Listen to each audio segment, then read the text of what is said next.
حضرت موسیٰ علیہ السلام نے اللہ سے عرض کی کہ اللہ میں تیرا عدل و انصاف دیکھنا چاہتا ہوں۔ فرمایا موسیٰ آپ دیکھ نہیں پائیں گے، ہے نا عجیب بات، عدل و انصاف نہیں دیکھ پائیں گے۔ کہا یا اللہ میں دکھا دے مولا، میں دیکھنا چاہتا ہوں، میں تیری قدرت کے نظارہ دیکھنا چاہتا ہوں۔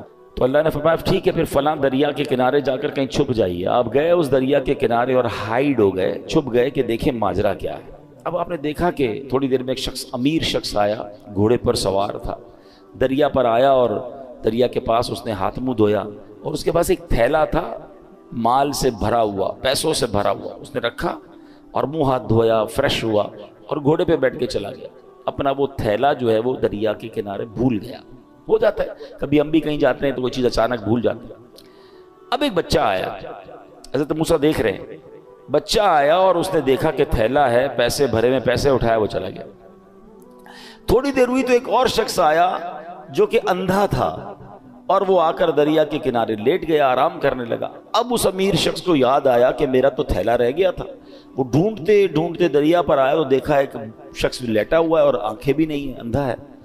حضرت وہ شخص کہتا ہے بھئی تم نے میرا تھیلا دیکھا ہے؟ وہ کہتا ہے حضرت میں نے کہاں سے دیکھا، میں تو اندھا ہوں۔ کہتا ہے سچ بتاؤ، تمہارے علاوہ کوئی نظر نہیں آ رہا، میرے بہت سارے پیسے تھے، بتاؤ کدھر ہے ورنہ جان سے مار دوں گا۔ وہ منتیں کرتا رہا، ریکویسٹیں کرتا رہا، وہ شخص نہیں مانا، وہ امیر شخص، اس نے اس اندھے بندے کو قتل کر دیا۔ حضرت موسیٰ نے کہا یا اللہ، اس اندھے نے تو کچھ کیا ہی نہیں، یہ تو لیٹا ہوا تھا، یہ تو آرام کر رہا تھا، اس نے پیسے چوری بھی نہیں کیے، اس کو قتل کر دیا گیا۔ اللہ اکبر۔ اب اللہ پاک نے وحی بھیجی، دیکھو اللہ کے راز کیا ہوتے ہیں۔ فرمایا اے موسیٰ، یہی ہمارا انصاف ہے۔ معاملہ اصل میں یوں ہے کہ وہ جو بچہ تھا نا، اس کا والد اسی امیر شخص کے گھر اس پاس مزدوری کرتا تھا اور اس امیر شخص نے اس کی مزدوری دبائی ہوئی تھی، بہت عرصے سے اس کے پیسے نہیں دے رہا تھا۔ یہ اتنا ہی مال تھا جتنی اس کے باپ کی مزدوری ملنی تھی، ہم نے کسی اور ذریعے سے اس بچے کو وہ مزدوری پہنچا دی۔ اور جو بوڑھا تھا، یعنی جو اندھا تھا، اس نے اپنی جوانی میں اس امیر شخص کے والد کو قتل کیا تھا۔ آج اس قتل کے بدلے وہ خود قتل ہو گیا، یوں مزدور کو مزدوری بھی مل گئی اور قاتل کو اس کی سزا بھی مل گئی۔ ہمیں نہیں پتا ہوتا کسی کے ساتھ کیا ہو رہا ہے، مگر کہیں نہ کہیں what goes around comes around، آپ جو کرتے ہو اس کا بدلہ آپ کو مل رہا ہوتا ہے۔ کاش یہ بات ہمیں سمجھ آ جائے۔ امام ذہبی رحمۃ اللہ تعالی علیہ لکھتے ہیں کسی بزرگ نے ایک شخص کو دیکھا، اس کا کاندھے سے بازو کٹا ہوا تھا اور وہ آواز لگا رہا تھا جس نے مجھے دیکھا وہ ہرگز کسی پر ظلم نہ کرے۔ لوگوں نے پوچھا ایسا کیا ہوا تمہارے ساتھ؟ وہ کیا کہتا ہے؟ کہتا ہے میرا معاملہ بڑا عجیب و غریب ہے۔ کتابوں میں لکھا کہ وہ ٹیکس وصول کرنے والا یا جس طرح کوتوال ہوتا ہے افسر تھا۔ ایک بار مچھیرے کے پاس گیا، مچھلی کی دکان تھی، مچھیرے مچھلی بیچ رہے تھے۔ اس نے دیکھا بڑی فریش مچھلی تھی، کہا مچھلی دکھاؤ ذرا۔ اس نے مچھلی دکھائی، صاحب 500 روپے کی۔ کہتا کبھی ہم نے بھی پیسے دیے ہیں؟ مچھلی لی اور چل پڑا۔ وہ چیختا رہ گیا بھائی جان میرے بچوں کی روزی ہے، میں تو اتنا ہی کماتا ہوں، مہربانی کرو۔ کہا جاؤ ادھر سے۔ کہتا ہے میں نے اس بیچارے کے ساتھ زیادتی کی اور چل پڑا۔ جیسے چل پڑا تو وہ مچھلی اتنی فریش تھی کہ پھڑک رہی تھی، تو اس مچھلی نے میرے انگوٹھے پہ کاٹ لیا۔ گھر آیا، بیوی کو کہا مچھلی بناؤ، آج بڑی شاندار فریش مچھلی لایا ہوں۔ بستر پر لیٹا تو انگوٹھے میں درد، بڑا شدید درد، لال ہو گیا پورا انگوٹھا۔ گھر کے قریب ہی ایک ڈاکٹر جاننے والا تھا، گیا اس کے پاس، کہا بھائی دیکھو یہ انگوٹھے میں کیا ہوا ہے۔ کہتا تمہارے انگوٹھے میں تو زہر پھیل گیا ہے، فوراً فیصلہ کرو، یا تو انگوٹھا ابھی ابھی کاٹ لو ورنہ پورے ہاتھ میں پھیل جائے گا۔ کہتا میں مرتا کیا نہ کرتا، روتے روتے انگوٹھا کٹوایا، پٹی بندھوائی۔ گھر آیا تو بیوی نے کہا مچھلی کا نہیں کھانی مجھے مچھلی، میرا انگوٹھا ہی کٹ گیا۔ تھوڑی دیر ہوئی تو پورا ہاتھ میں درد، پوری ہتھیلی لال، سوجنے لگ گئی۔ پھر گیا ڈاکٹر کے پاس، تم نے تو کہا تھا انگوٹھا کٹواؤ ہاتھ بچ جائے گا، یہ کیا ہوا؟ کہتا دیر ہو گئی، یہ پورے ہاتھ میں پھیل جائے گا، ہتھیلی کاٹو۔ کہتا میں نے ہتھیلی کٹوائی۔ تھوڑی دیر ہوئی، رات کو سویا تو پورے بازو میں درد، پورا بازو لال، تکلیف سے چیخے مارنے لگا۔ پھر گیا ڈاکٹر کے پاس، ڈاکٹر نے کہا اب تو پورا ہاتھ جو ہے وہ تمہارا سوج گیا ہے، جسم پورا کٹنا پڑے گا، اب جلدی فیصلہ کرو، ہاتھ کاٹو۔ اس کا ایک دوست بھی تھا، وہ دوست کہتا ہے یار یہ بتاؤ تمہارے ساتھ کوئی آج نیا معاملہ تو نہیں ہوا، کوئی یونیک بات، کوئی ہٹ کے کوئی کام کیا ہے تم نے؟ کہتے ہاں آج میں نے ایک مچھیرے کا حق دبایا ہے، وہ غریب چیختا رہ گیا، میں اس کی مچھلی لے کر آ گیا، کہ جلدی چلو اس کے پاس، معافی مانگ لو ورنہ ایک ایک کر کے تیرا پورا جسم کٹ جائے گا۔ وہ دونوں دوست رات مچھیروں کی بستی میں گئے، پٹیاں بندھی ہوئی، تکلیف سے چیخ رہا ہے، اور مچھیرے کی بستی میں جا کر ایک ایک گھر پر، ایک ایک جھونکڑی پر ڈھونڈتے رہے، کدھر ہے وہ مچھیرا؟ آخر وہ مچھیرا ملا۔ وہ کہتے ہیں نا غریب کا دل بھی بڑا ہوتا ہے، وہ جیسے ہی اس کو دیکھا، یہ کوتوال یہ جو بھی افسر تھا اس کے قدموں میں گرا، کہا بھائی مجھے معاف کر، تمہاری ایک مچھلی لے کر گیا، آج تو پورا ہاتھ ہی میرا کٹ گیا۔ جب اس نے اس کا یہ حال دیکھا تو اس کو معاف کر دیا۔ جب معاف کر دیا نا تو اس افسر کا جو دوست تھا اس نے مچھیرے سے پوچھا کہ ایک بات تو بتاؤ، جب یہ تمہاری مچھلی لے کر چلا گیا تھا تم نے کچھ دعا کی تھی، تم نے اللہ کو پکارا تھا؟ پتہ وہ مچھیرا کیا کہتا ہے؟ وہ کہتا ہے میں نے اللہ کی بارگاہ میں صرف ایک التجا کی تھی کہ یا اللہ یہ میرا حق لے کر چلا گیا، میں اس سے بدلہ نہیں لے سکتا، مولا تو نے بدلہ لینا ہے، میں کمزور ہوں مالک، یہ مجھے دبا گیا، اے اللہ آج تو نے اپنی قوت دکھانی ہے، تو نے اپنی قدرت دکھانی ہے۔ اے میرے پیارے اسلامی بھائی، اب بتاؤ، ایک مچھلی تھی، چند 100 روپے کی تھی، بندے کا ایک ایک کر کے جسم کٹنا شروع ہو گیا۔ یہ سوچنا ہوگا مجھے اور آپ کو، آج جو لوگوں پر ظلم کرتے ہیں، آج جو لوگوں کو دباتے ہیں، آج کہتے ہیں میرا کوئی نہیں بگاڑ سکتا، اپنے ملازم کو برا بھلا کہہ رہے ہیں، اپنی فیملی کو برا بھلا کہہ رہے ہیں، جو بندہ غریب اس کو دبا دیتے ہیں۔ ایک بات یاد رکھنا، میں نے کئی بار اپنے بیان میں ایک جملہ کہا ہے، میں نے پنجاب گیا تھا تو ایک جملہ سیکھا تھا، وہ کہتے ہیں مضبوط آدمی سے نہ ڈرو، ماڑے آدمی سے ڈرو۔ اچھا مجھے اس وقت تک ماڑے کا مطلب بھی نہیں پتا، میں نے کہا ماڑا کس کو کہتے ماڑا کہتے کمزور کو۔ تو میں نے کہا یہ کیوں کہہ رہے ہیں آپ، مضبوط آدمی سے نہ ڈرو کمزور سے ڈرو؟ وہ کہتے ہیں مضبوط تو اپنا بدلہ تم سے خود لے لے گا، جو ماڑا ہوگا نا کمزور، وہ اللہ کی بارگاہ میں فریاد کرے گا، اور پھر اللہ جب اس کا بدلہ لے گا نا، جب وہ اس ظلم کا تمہارے ساتھ حساب فرمائے گا، پھر ظالم کو چھپنے کی جگہ نہیں ملے گی۔ ایک بات یاد رکھا کریں، جو لوگ یہ کہتے ہوتے ہیں نا میرا کوئی کچھ نہیں بگاڑ سکتا، واقعی وہ تمہارے ساتھ کچھ نہیں کر سکتا، مظلوم غریب بیچارہ وہ کیا کر لے گا، مگر اس کے پاس ایک راستہ ہے، وہ اللہ کو پکارتا ہے، اور جب دل سے پکار جاتی ہے نا مظلوم کی تو پھر ظالم بچتا نہیں۔ تو اے میرے پیارے اسلامی بھائی، آج جو ہم قرآن کی آیت سن رہے ہیں اور سمجھ رہے ہیں، اس کا مطلب یاد رکھیے گا کہ اللہ کسی پر ظلم نہیں کرتا، بندے ہی اپنے اعمال کی وجہ سے اپنا بیڑا غرق کرتے ہیں، اپنے اوپر سمجھنے آفتوں کو لے کر آتے ہیں۔ بے شک اللہ لوگوں پر کوئی ظلم نہیں کرتا۔ یاد رکھیے یہ رب قہار و جبار کی شان ہے کہ وہ کسی پر ظلم نہیں فرماتا۔ ویسے ایک مزے کی بات غور کی جائے تو اللہ کی طرف سے کسی پر ظلم ہو بھی نہیں سکتا۔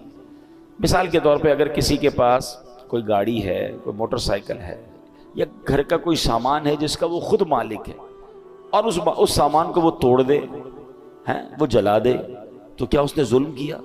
اس کی چیز تھی، وہ اس نے کر دیا، مالک بھی وہی تھا نا۔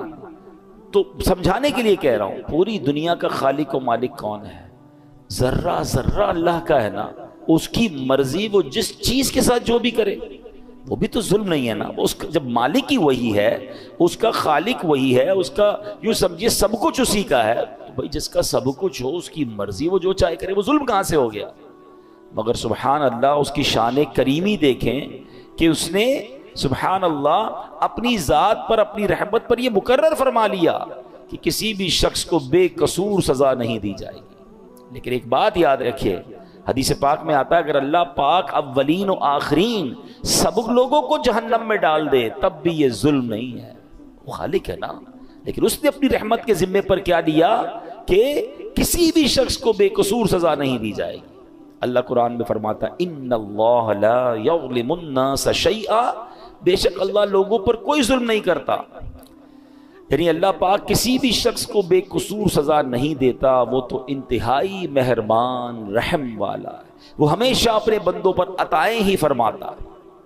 دیکھیں نا رمضان آتا ہے، روزانہ افطار کے وقت 10 لاکھ گناہ گاروں کو جہنم سے آزاد فرماتا ہے۔ شب قدر آتی ہے، ایک رات 1000 مہینوں سے بہتر رات ہے، چاند رات عید کی آتی ہے جسے لیلۃ الجائزہ کہتے ہیں۔ فرمایا پورے رمضان میں جتنے بخشیں اللہ اس عوام کی تعداد کے مطابق ایک رات میں بخشش فرما دیتا ہے۔ اس کا مطلب یہ بار بار کیوں ہو رہا ہے؟ جمعے کا دن آتا ہے، ہر جمعہ ایک نیکی 70 نیکیوں کے برابر ہو جاتی ہے. جمعے کے دن ہر گھڑی بخشش کے پروانے تقسیم کیے جاتے ہیں. وہ تو رحمان ہے، وہ تو رحیم ہے، وہ چاہتا ہے ہم بخشے جائیں. اب یہ بندہ ہے جو اس بخشش کے راستے کو چھوڑ کر، اس رحمت کے راستے کو چھوڑ کر خود اپنے اوپر مصیبت ڈال دیتا ہے. وہ تو رحمان ہم پر رحمت فرمانا چاہتا ہے. اب سوال یہ پیدا ہوتا ہے کہ اگر اللہ پاک رحم ہی فرماتا ہے، کرم فرماتا ہے، تو پھر یہ دکھ، پریشانیاں، تکلیفیں جو آتی ہیں، پچھلی امتوں پر عذاب بھی آئے، پھر یہ سب کیسے؟ تو اگلا جز اس آیت کا کیا پڑھا ہم نے؟ وَلَٰكِنَّ النَّاسَ أَنفُسَهُمْ يَظْلِمُونَ. ہاں، لوگ ہی اپنی جانوں پر ظلم کرتے ہیں. واٹ ایور جو ہم پر آتا ہے نا، وہ ایکچولی ہماری وجہ سے آتا ہے. ہم خود اپنے اوپر یہ آفت لا رہے ہوتے ہیں. اللہ اکبر. یہ بندوں کے اعمال کا بدلہ ہوا کرتا ہے. بندے کفر کرتے ہیں، شرک کرتے ہیں، اللہ کی نافرمانیاں کرتے ہیں، جو احکام دیے جاتے ہیں اس کا الٹ کرتے ہیں، تب انہیں اعمال کا بدلہ دیا جاتا ہے. یہ اپنے ہاتھوں کی کمائی ہے. کہتے ہیں جیسی کرنی ویسی بھرنی. کاش یہ بات ہمیں سمجھ آ جائے. اللہ پاک کے نبی ہیں حضرت موسیٰ علیہ السلام. اب ذرا سنیے گا یہ واقعہ. یہ جو ہم پر پرابلمز آ رہی ہوتی نا، وہ کہتے ہیں انگریزی کا ایک بڑا کمال کا جملہ ہے، what goes around comes around. آپ جو کر رہے ہوتے ہیں نا اس کا بدلہ آ رہا ہوتا ہے. اچھا کر رہے ہوتے ہیں، کہیں نہ کہیں سے آپ کے ساتھ اچھا ہو رہا ہوتا ہے. بندہ کہتا ہے کمال ہے یار، یہ میرا کام کیسے اچھا ہو گیا، یہ مجھے یار کہتے کیسے فائدہ ہو گیا، یہ بندہ یوں مجھ پر مہربان کیسے ہو گیا. آپ کو نہیں پتا کچھ عرصہ پہلے آپ نے کسی غریب سے دعائیں لی تھی، آپ نے کوئی اچھا کام کیا تھا، کسی سے مسکرا کر ملے تھے، آپ نے اللہ کو راضی کرنے والا کوئی کام کیا تھا. وہ نیکی کا بدلہ آپ کو کسی اور صورت میں مل رہا ہے. اور یہ جو زیادتیاں، ظلم لوگوں پر، کہتے ہیں نا بربریت کر کے لوگ چل رہے ہوتے، سمجھتے میرا کچھ نہیں بگڑتا. کبھی ان کو اس کی جو سزا ملتی ہے نا، کبھی وہ بچوں میں دیکھتے ہیں، کبھی بیماری میں دیکھتے ہیں، کبھی جناب ان کے ساتھ جب کچھ ہوتا ہے تو بندہ کہتا ہے میں نے کیا کیا. جناب جو پہلے کیا تھا نا، یہ اس کی اب آپ کو سزا مل رہی ہے. ایسا نہیں کہ کوئی بندہ ظلم کر کے کہ بھائی اس کو میں نے خود کسی اور پرانے معاملے کی سزا دے دی. یہ ہمارا کام نہیں ہے، یہ اللہ کے راز ہیں. سورہ کہف پڑھے نا، سورہ کہف میں، ویسے میں بار بار کہا کرتا ہوں، سورہ کہف ون آف دا امیزنگ سورتس آف قرآن ہے. اور اس میں خاص طور پہ جو 3 واقعات ہیں، کمال کے واقعات ہیں. اس سورہ کہف میں ایک واقعہ ہے نا، حضرت موسیٰ علیہ السلام اور حضرت خضر علیہ السلام سے جو ملاقات ہوئی، اس میں بڑے عجیب واقعات تھے. حضرت موسیٰ حیران ہو گئے تھے، مگر پیچھے اللہ کے راز تھے نا. ہر واقعے کے پیچھے کوئی ریزن تھا. تو ہمیں یہ سمجھنا ہوگا کہ ہمارے ساتھ جو پرابلمز ہیں، جو کلیمٹیز ہیں، جو مشکلیں ہیں، جو تنگ دستیاں ہیں، جو ذلت و رسوائی کبھی ہو جاتی ہے، بنایا کام بگڑ جاتا ہے، یہ ایکچولی کہیں نہ کہیں ہمارے اعمال کی سزا ہوتی ہے. یہ ہماری غلطیوں کا ہمیں خمیازہ بھگتنا پڑتا ہے. اللہ کسی پر ظلم نہیں کرتا، یہ بات ہمیشہ یاد رکھیے گا. مگر افسوس آج لوگ جب کوئی مشکل آئے تو معاذ اللہ اللہ کی بارگاہ میں شکوے کر رہے ہوتے ہیں، اور بعض اوقات ایسے جملے کہہ دیتے ہیں جو کفریہ جملے ہوتے ہیں. اللہ تو ہماری سنتا ہی نہیں ہے، پتہ نہیں ہم تو ہمارے ساتھ ہی مشکل ہوتی ہے، ہماری تو دعا قبول ہی نہیں ہوتی ہے، پتہ نہیں کیا قصور کر دیا. اللہ کے بندے یہ کہہ کیسے سکتے ہو آپ اور میں کہ ہم نے قصور کیا کر دیا؟ صبح و شام قصور کر رہے ہیں، ہم تو سراپا قصور ہیں. سچ بات بتاؤں، اگر مجھے اور آپ کو ہمارے اعمال کی سزا ملنا شروع ہو جائے نا تو ہم تو مارے گئے. مجھے ایک بات بتائیں، اللہ نے آنکھیں کس لیے دی ہیں؟ کہ آنکھیں اس لیے دی کہ اس سے حرام دیکھا جائے. انصاف تو یہ ہوتا کہ بندہ حرام دیکھتا تو اندھا کر دیا جاتا. بھائی آنکھیں دی تو نہیں تھی نا اس لیے. آپ کیا کرتے ہیں اپنے آفس میں؟ آپ نے کسی آفس کے بوائے کو موٹر سائیکل دی، یا سفر کے لیے گاڑی دی، یا موبائل فون دیا کہ بیٹا یہ کام ہے، تم اس چیز سے یہ کام کرنا. اور آپ کو تھوڑے دنوں بعد پتہ چلے کہ جو میں نے فیسلٹی دی ہے وہ اس کام کو تو کر ہی نہیں رہا، میری فیسلٹی کو یوز کر رہا ہے مگر میرا کام تو کر نہیں رہا. آپ کیا کہیں گے؟ بھائی گاڑی واپس دو، موٹر سائیکل واپس. جب تم وہ کام ہی نہیں کر رہے میں جس چیز کے لیے میں نے تمہیں دی تو پھر کس بات کی تمہیں یہ سب فیسلٹی دوں؟ اللہ نے آنکھیں حرام دیکھنے کے لیے نہیں دی تھی. آنکھیں حرام دیکھتی وہ واپس لے لیتا نا. کان حرام سنتے تو بہرے ہو جاتے، ہاتھ ظلم کے لیے اٹھتے تو ہاتھ کٹ کر گر جاتا، پیر حرام کی طرف جاتا، اللہ کی نافرمانی کی طرف جاتا، میں اور آپ لنگڑے ہو جاتے. ارے وہ تو سزا دے ہی نہیں رہا، بہت تھوڑی میں جان چھوٹ رہی ہے. اور بندہ کہتا ہے پتہ نہیں کیا قصور کر لیا. اس سے پوچھو بھائی نماز 5 ٹائم پڑھتے ہو؟ نہیں وہ تو کبھی کبھی قضا ہو جاتی ہے. پھر کہتے ہو کیا قصور کر لیا؟ مطلب ہمارا تو دن رات قصور میں ہے. پھر یہ جملہ کیسے زبان پر آتا ہے؟ شکوہ نہیں.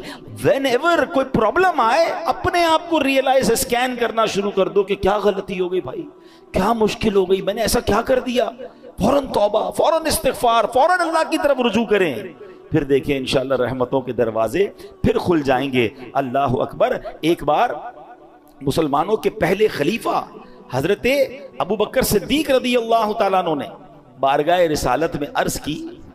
اللہ پاک قرآن میں فرماتا ہے جو کوئی برائی کرے گا اسے اس کا بدلہ دیا جائے گا. تو حضرت ابو بکر نے کہا حضور ذرا یہ آیت کے بارے میں بتائیں, اس کا مطلب کیا ہے. تو نبی پاک نے فرمایا غفر اللہ لکا یا ابا بکرن, اے ابو بکر اللہ پاک تیری بخشش فرمائے. اے ابو بکر کیا لوگ بیمار نہیں ہوتے, کیا انہیں رنج نہیں پہنچتا, کیا وہ غمگین نہیں ہوتے, کیا پریشانیاں نہیں آتی. عرض کیا کیوں نہیں, یہ تو سب کچھ ہوتا ہے. فرمایا فہوا ما تجزون بہ, پس یہ ان کے اعمال ہی کا تو بدلہ ہے. یہ جو بیماری آئی, ٹینشن آئی, غم آیا, خوف آیا, کاش ہم یہ بات سمجھ جائیں. میرے پیارے اسلامی بھائیوں, اب ذرا ایک بڑی کمال کی حدیث ہے. تقریباً ہر جمعہ کے خطبے میں یہ حدیث ہم سنتے ہیں, بس اللہ کرے ہم سمجھنے والے بنے, میسج لینے والے بنے. کیا حدیث پاک ہے. نبی پاک علیہ الصلوۃ والسلام فرماتے ہیں البر لا یبلا, نیکی کبھی پرانی نہیں ہوتی. والذنب لا ینسا, گناہ بھلایا نہیں جاتا. والدیان لا یموت, اور بدلہ دینے والی ذات یعنی جس نے ڈیسیشن کرنا ہے, جس نے اعمال کا فیصلہ کرنا ہے, اسے موت نہیں آتی. میں اور آپ نیکی کر کے بھول جاتے ہیں مگر نیکی باقی رہتی ہے. میں اور آپ گناہ کر کے بھول جاتے ہیں مگر گناہ بھی بھلایا نہیں جاتا, وہ بھی لکھا ہوا ہے. اور ایک دن آئے گا جب ڈیسیشن لیا جائے گا, اور جس نے ڈیسیشن لینا ہے, جس نے فیصلہ کرنا ہے, والدیان لا یموت, بدلہ دینے والی ذات یعنی اللہ کو موت نہیں آتی. مگر اس حدیث کا جو اگلا پارٹ ہے نا, وہ ہمارا ٹاپک یہی ہے. اعمل ما شئت کما تدین تدان, جو چاہو کرو. اعمل ما شئت, جو دل چاہتا کرو. کما تدین تدان, پھر جیسی کرو گے نا ویسا ہی اس کا اجر پاؤ گے, ویسا ہی اس کا بدلہ ملنا. ٹٹ فور ٹٹ ہے نا, جیسی کرنی ویسی بھرنی. وہ کہتے ہیں نا فارسی شاعر, گندم ز گندم جو ز جو, از مکافات عمل غافل مشو.